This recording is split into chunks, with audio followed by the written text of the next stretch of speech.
Salam dan bahagia Ibu dan Bapak Guru, selamat berjumpa kembali. Kita masih di serial modul hukuman versus konsekuensi versus restitusi.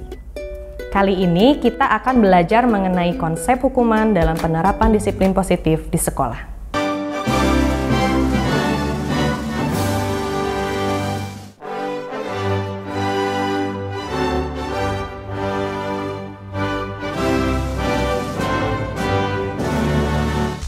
Rina, kamu tahu salah apa? Iya Bu, maaf, tapi saya ketinggalan. Ketinggalan terus. Lain kali dibawa topinya, supaya kamu gak kepanasan. Sudah sana, berdiri di lapangan. Hormat di bawah tiang bendera selama 15 menit.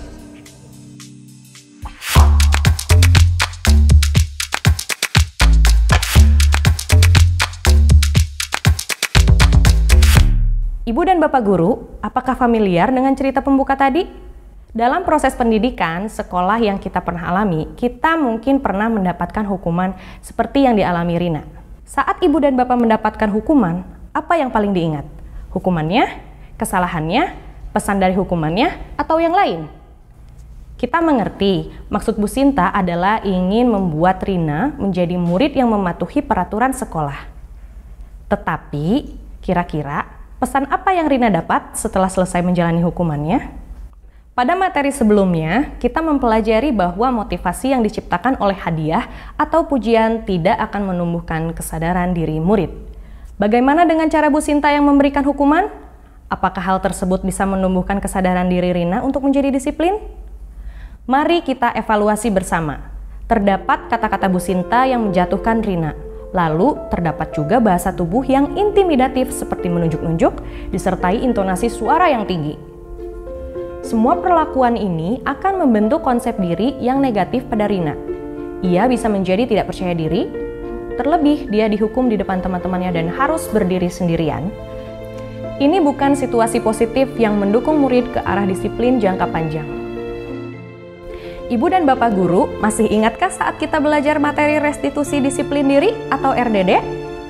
Guru diajak untuk menciptakan kondisi yang positif, yaitu keadaan tanpa paksaan dan kekerasan, termasuk bahasa yang intimidatif, intonasi suara yang tinggi, atau mimik muka yang menyeramkan.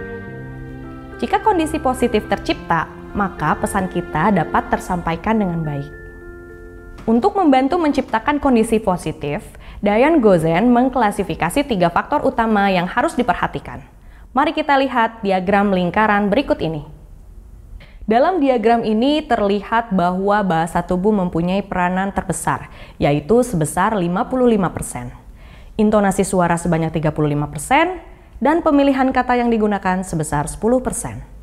Ibu dan Bapak Guru, saat kita berkomunikasi dengan murid yang melanggar aturan, tentu kita berharap ia mengerti dan sadar akan kesalahan dan tanggung jawabnya. Oleh sebab itu, perhatikanlah bahasa tubuh dan intonasi suara. Terlebih pada murid jenjang pendidikan rendah seperti PAUD, yang lebih mudah menangkap pesan dari bahasa tubuh dan intonasi yang kita keluarkan. Pada kasus Rina, apakah ia menangkap pesan yang ingin disampaikan? Bu Sinta bilang loh bahwa topi itu untuk melindungi dari panas. Tetapi pesannya tidak sampai karena kesan pertama yang ditangkap Rina adalah kondisi yang tegang, menakutkan, dan dia tahu bahwa dia bersalah. Dengan cara penyampaian dan hukuman seperti itu, kesan yang Rina terima bukanlah aku mengerti kesalahanku dan harus memperbaiki, melainkan aku salah dan ini hukuman buat aku. Pada praktik pendisiplinan menggunakan bentuk hukuman, kita menghadirkan situasi paksaan atau tampilan kekerasan pada murid. Seharusnya kita ingat lagi bahwa merupakan hal yang normal bagi manusia untuk berbuat salah. Sehingga kita dapat hadirkan ruang empati bagi mereka. Dengan demikian, mereka menjadi lebih terbuka untuk mengevaluasi kesalahannya dan tidak mengulangi kesalahan yang sama. Mari kita lihat kembali pada kasus Rina. Bu Sinta memintanya untuk berdiri di lapangan. Apakah bentuk hukuman ini bermakna dan mempunyai relevansi dengan kesalahan Rina? Diane Gozen mengungkapkan bahwa dalam hukuman tidak ada korelasi logis antara kesalahan dan solusi yang dipilih untuk memperbaiki kesalahan tersebut. Dan pada konsep hukuman, murid tidak diajak berdiskusi dalam pemecahan masalah, hanya guru yang menentukan. Akhirnya, murid tidak belajar makna di balik tanggung jawabnya. Ibu dan Bapak guru, pernahkah mengalami kejadian di mana murid tidak mengulangi kesalahannya setelah kita beri hukuman? Apakah ini tandanya murid berhasil disiplin setelah dihukum? Lalu, apakah disiplinnya berasal dari kesadaran diri? Mari kita ingat lagi materi alasan perilaku murid level 1, yaitu murid melakukan tindakan untuk menghindari rasa sakit. Hukuman yang kita lakukan dapat membuat murid menjadi malu, merasa bersalah, dan rendah diri. Di sisi lain, hukuman ini juga bisa berdampak buruk pada kinerja kita. Ketika murid tetap melakukan kesalahan yang sama, padahal sudah berkali-kali dihukum, pada akhirnya kita akan merasa putus asa dan membiarkan saja murid melakukannya lagi. Energi kita sudah habis rasanya. Jika situasinya seperti ini, apakah akan ada dampak yang positif dari hukuman? Ibu dan Bapak guru sekalian, mari kita ingat lagi bahwa sebagai guru, tugas kita bukan hanya untuk mengajar, tapi juga mendidik murid secara menyeluruh dan utuh. Dengan memberlakukan hukuman, pesan apa yang kita sampaikan pada mereka? Apakah ada perkembangan positif yang didapat? Hukuman tidak menjamin murid menjadi disiplin. Dan sama seperti hadiah, hukuman juga melahirkan ketaatan jangka pendek.